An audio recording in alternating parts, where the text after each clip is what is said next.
A glance in the mirror. Chapter 30. Building and Restoration. Terry's initiation into the mysteries of planning control and building regulations were now to start. His first task, after decorating the rooms inside the house, was to build the garage. Terry drew up the plans and submitted them to the council. There was nothing in the plans to cause any dissent from the planning department, and that summer, taking a week off from work, he started work. The side fence and gate had to be cleared away, so too the front hedge and brick wall.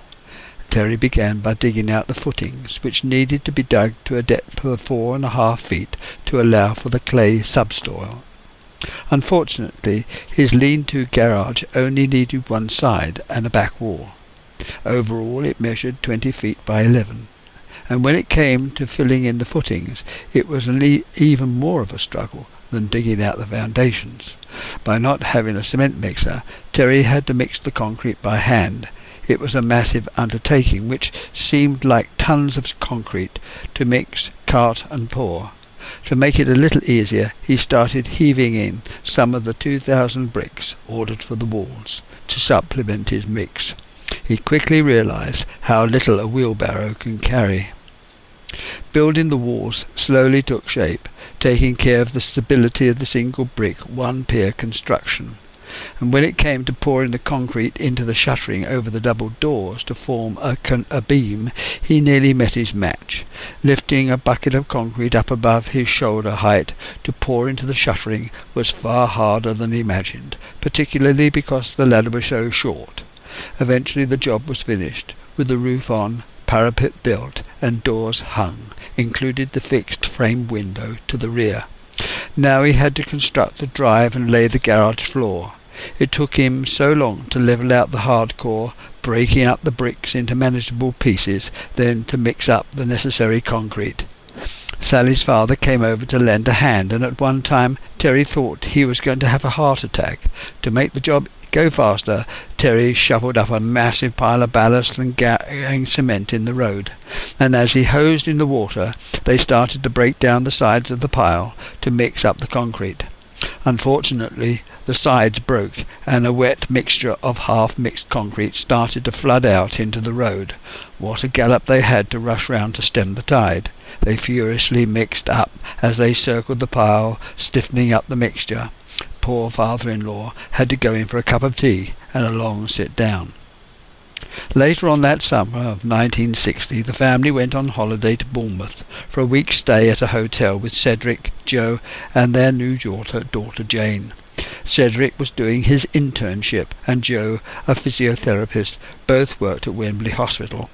Joe was pregnant with Jane at the same time as Sally, who worked in the secretary's department, pregnant with Simon. They became one of a small circle of friends throughout the children's growing up period. A week before their summer holiday, Sally was told by her mother that her father had been rushed to hospital with a suspected heart attack, and because it was considered not life-threatening, they were advised to carry on with the holiday arrangements, and it was during the holiday they heard of his death. Rita advised them to finish their holiday before coming home. Nothing they could do to help. What a big shock this was, and how distressing. He was only 61, and had so looked forward to retirement, to cycle over and watch Simon grow up, and watch a lot of cricket, things he had been planning to do for so long. Terry was certainly going to miss him and his steadying influence. He represented a kind friend who was always prepared to listen and advise. He made Terry feel he was an equal. Rita continued to live in Priory Gardens after the funeral, being only 52 at the time. She put on a brave face to the terrible tragedy, especially when she heard that it need not have occurred if the proper course of action had been taken. She was to have taken an active part in their growing family, making sure each child had all the necessary clothes and school uniform, whilst always remaining interested in their out-of-school activities. Birthdays were always celebrated, school reports busily scanned, and problems talked through. No week went by without some contact, and the monthly visits to her house for Saturday or Sunday tea, readily looked forward to. She was indeed a treasure. In the late 60s, it was the do-it-yourself age. Young people wanted to be free of dusting, have a simple house style that they could easily maintain.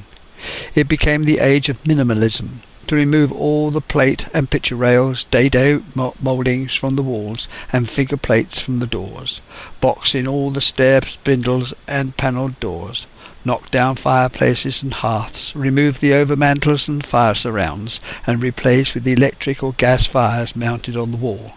This sacrilege went on throughout the country, doing away with the old and replacing with easy to decorate and simple to clean gloss-painted hardboard. This national outrage, prompted by television programs extolling a new easy care craze. What they should have been promoting was an appreciation of the skills and the expertise necessary to cut, mould and install, a style of design and architecture no longer available. It was sacrilege, ruining the architectural character, which was finally capped by putting in picture windows and concrete drives. Many years later, society changed to one of conservation and restoration. Experts declared original fixtures and fittings should be left. Timber factories began to sell again the old mouldings, so that they could be refitted and used in new buildings. Thank goodness common sense had returned, and properties now reflected the age and style they were built in. Owners now began to appreciate the skill of past craftsmen and the quality of their materials. The many television programs concerned with renovating old buildings and interior decorating has opened their eyes.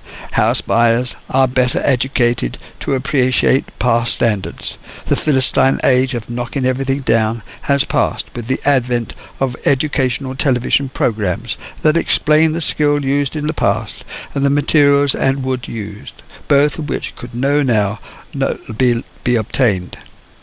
This was the age of the miniskirt and Carnaby Street fashions. Informality was in, and strict dress codes out. Denim trousers for both sexes went with long hair and Beatles haircuts. The BBC launched Radio 1, and no longer did families gather round the radio of an evening to share the programmes. Young people had their own channel, and in all probability listened to a pirate radio station. Terry ran a Kay's catalogue and bought all the family's clothes, which made dressing the family so much easier. It was Sally's plan to have children fairly close together, a 2-year gap between the first and second. And because Simon had taken longer to fertilise than planned, Sally thought they ought to start earlier to produce the second, and as luck would have it, she became pregnant at first try.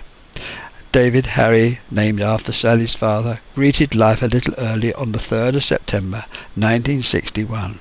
In those days a home confinement and birth was possible for the second and subsequent children, and how delighted the family was that all was medically fine and that David was perfectly fit and well. Thereafter they had the services of Nurse Folds, Sally's midwife, confidant and friend. She saw Sally through the 9 months and was delighted at the results. Terry was meantime running up and down the stairs with hot water, just like his father, and even though he had tended the birth and read books, was still remarkably ignorant about procreation and the likes and dislikes of women. David was heavier at birth than Simon, and even-tempered and carefree, made very much more of these teething, which must have been painful. Rita babysat for them every night out they had. It didn't take her long to appreciate that it would be very convenient to own her own car, so she started to take driving lessons, which were to take her over 2 years to achieve. It was about this time that Terry's parents received the awful news that the owners of their house had died, and that the new owners were putting the property on the market. Initially, Albert, as sitting tenant, was given the opportunity to buy it for the sum of £400.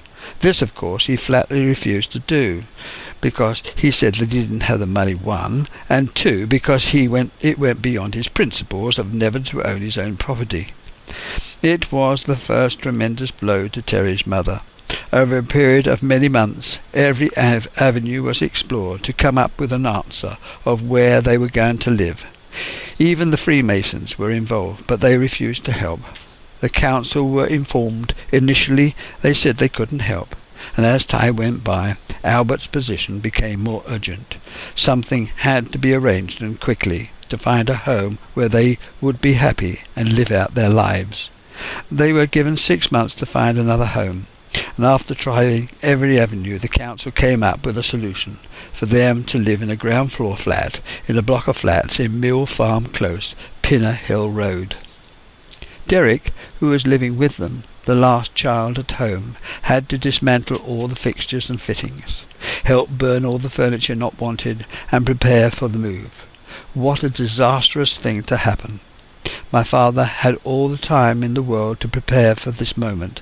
It was just his stubbornness, fear, and ridiculous principles which got in the way. It was also surprising, looking back, that we 3 sons didn't have enough initiative to somehow find the money, knowing that eventually, on last survivor, the sum would be paid. It didn't strike them that this was an obvious solution, which shows now how familiar we all are with financial services, mortgages, loans, trusts and wills, the advantageous manipulation of money and resources. In 1962, Sally decided that they should start to think about increasing the family yet again, believing it would be lovely to try for a girl, there being no girls in the immediate family. They were both pleased to find out that Sally was pregnant again that August for a birth sometime in May 1963.